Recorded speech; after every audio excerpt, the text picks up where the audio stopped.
Hi everybody, it's Christina and Cindy, and this is episode 4 of Rollin' with Ruby. Today, we're going to be talking about 5 things that a caregiver can do to help support their loved one, maintain their independence and dignity while dealing with incontinence.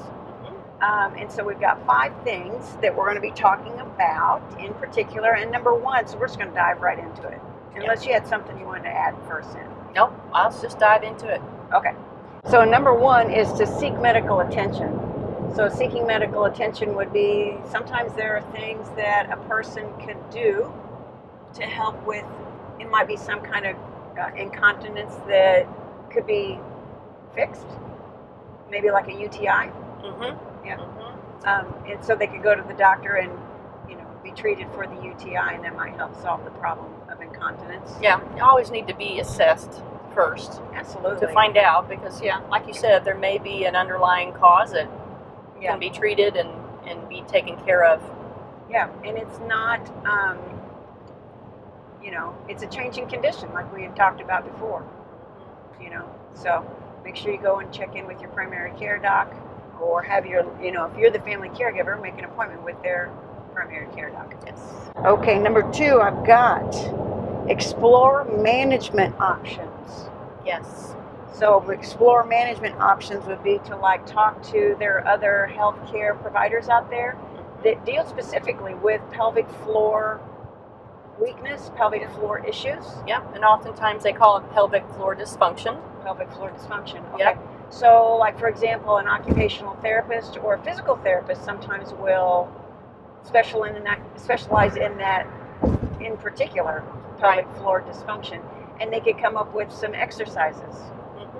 So if it's determined that it's pelvic floor weakness, the pelvic floor is made of muscles, and as we age, our muscles become a little bit weaker, sometimes after childbirth, things like that.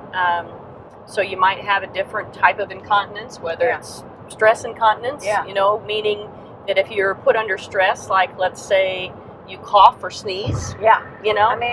Hasn't happened? That hasn't happened. Exactly. So there are different types of incontinence, and sometimes if it's dealing with muscle weakness, that is something that it can be very helpful. Yeah. Another healthcare professional that you could talk to maybe be a dietitian, and find out, about certain kind of foods that maybe you could either decrease or increase. Let's say you're dealing with, urinary incontinence, or with a UTI. Maybe there's some kind of food that you could take that would help decrease that, your risk of UTIs or whatever. Yeah, or even some kind of medication.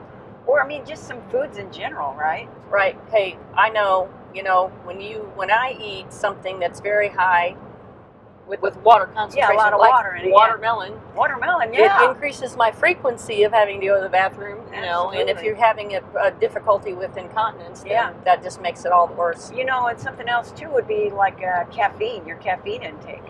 Because I know sometimes caffeine, like in coffee or even in a soda, is a diuretic, and it could make you go pee a lot. So that's something that you might want to take into consideration, maybe changing that around. Also with, and something else you could do there, with incontinence products to help manage it. Right. Find out what's going to work for you. And as we always talk about incontinence products, in particular Cine. Because we know them and we know their education behind their products and things like that. But you want to always make sure that you're checking the absorbency, the fit, and the style, because if those things are not right for you, they may not do the job that they should be doing. If you've got a good incontinence product, it should be doing its job. You should not be leaking. You should be able to wear it overnight and not leak. So you want to make sure and it should hold a lot. And then if you find the right product, which we recommend Cine, because they're big on education. So, and they want to make sure that you find the right fit, the right size, and the right absorbency. We have a tendency to, when we have incontinence issues, we have a tendency to want to go and grab the highest, most absorbent product we can, right? And so maybe it's not absorbency that is the issue. Maybe it's not the right fit. Maybe it's not the right style that's for you. So Make sure that you're, talking to a specialist about, occupational therapy, physical therapy, anybody that's specializing in pelvic floor dysfunction, I'm sure would have some really good recommendations to make regarding incontinence products as well. So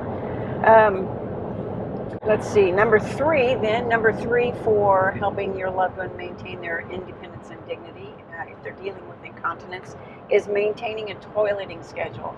That is huge, right? Right. And I mean, it's like whenever you're younger, right? Your mom's always like, "Oh, dude, do you have to go pee? Everybody got to go pee. Before we hit the road, let's make sure we go to the bathroom." And so, right. Yeah, there's no difference with that. Mm-hmm. Maybe every couple hours. Mm-hmm. And the thing too is that there can be different types of toileting schedules per se, depending on what's going on. Mm-hmm. Because if you're trying to, if you're working with somebody and trying to strengthen those muscles, they may want you to, don't go with every little whim. Yeah. But then if there's someone that's incontinent and they just really can't tell what's going on, or there may be some cognitive issues, there may be needing to be that regular toileting, that suggestion of every 2 hours, let's go ahead and go. Right. So, some different things there as far as the schedules. Yeah.